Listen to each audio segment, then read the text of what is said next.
আলহামদুলিল্লাহ, শুকরিয়া আদায় করতেছি রব্বুল আলামিনের দরবারে যে আল্লাহ রব্বুল আলামিন আমাদের সকলকে কুরবানি শীর্ষক আলোচনা বসার তৌফিক দান করেছেন। এজন্য সকলেই শুকরিয়া আদায় করি আলহামদুলিল্লাহ।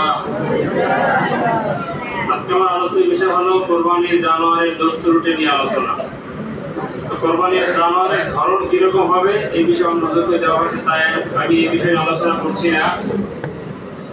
তো কোন ধরনের জানোয়ার দিয়ে কোরবানি করা যাবে এটা অন্য হুজুরের আলোচনায় আছে। আমার আলোচনা হলো আজকে জানোয়ারের ভিতরে কি কি দোষ থাকলে কোরবানি হবে আর কি কি দোষ থাকলে কোরবানি হবে না। তো আমরা প্রথম পর্যায়ে আছি। গ্রামে অনেক সময় অনেকে মাসালা জিজ্ঞাসা করে যে হুজুর গরুর কোরবানির জন্য কোরাই করেছি কিন্তু গরুর শিং ভেঙে গেছে। তো শিং সংক্রান্ত এখানে তিনটা ধাপ। এক নম্বর ধাপ হলো যে জন্ম থেকেই জানোয়ারের শিং হয় নাই। কি ভাই?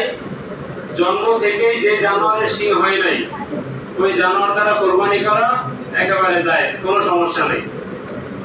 চাই ওই শিং এমনি এমনি না হোক অথবা কোনো মাধ্যমে ওই শিং খাওয়ানো হয় নাই, যেগুলো ঔষধ ব্যবহারের মাধ্যমে, তারপরে ওই জানোয়ার দ্বারা কোরবানি হবে, সমস্যা নেই।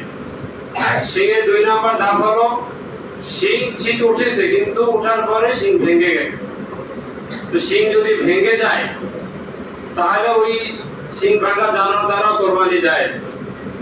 তবে শিং যদি একেবারে গোড়া থেকে মূলটা উঠে যায়, একেবারে গোড়া থেকে মূলটা ভিতর থেকে উঠে যায়, তাহলে ওই জানোয়ার দ্বারা, ওই শিং ভাঙা জানোয়ার দ্বারা কোরবানি হবে না। তাহলে শিং ভাঙা জানোয়ার দ্বারা কোরবানি হবে, যার শিং উঠে নাই সেই জানোয়ার দ্বারাও কোরবানি হবে। তবে যেই সকল জানোয়ারের শিং একেবারে গোড়া থেকে উঠে গেছে, ভিতরে চিনায়, ভিতরে দেখা যায়, ওই সকল জানোয়ার দ্বারা কোরবানি হবে না। তো গেল আমাদের শিংয়ের ব্যাপার।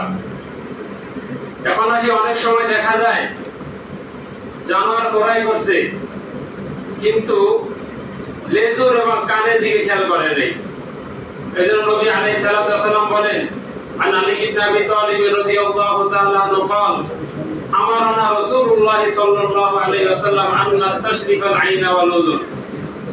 যে নবী আলাইহিস সালাতু ওয়াস সালাম আমাদেরকে আদেশ দিয়েছেন যে আমরা যখন কোরবানির জানোয়ার কোরাই করার জন্য যাব তখন আমরা যাতে করে কোরবানির জানোয়ারের কান এবং চোখের দিকে ভালো করে খেয়াল করি যে কোরবানির জানোয়ারের চোখ ঠিক আছে কিনা, কান ঠিক আছে কিনা।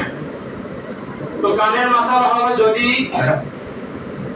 কান অর্ধেকের বেশি কাটা থাকে বা অর্ধেক কাটা থাকে তাহলে ওই কান কাটা জানোয়ার দ্বারা কোরবানি হবে না।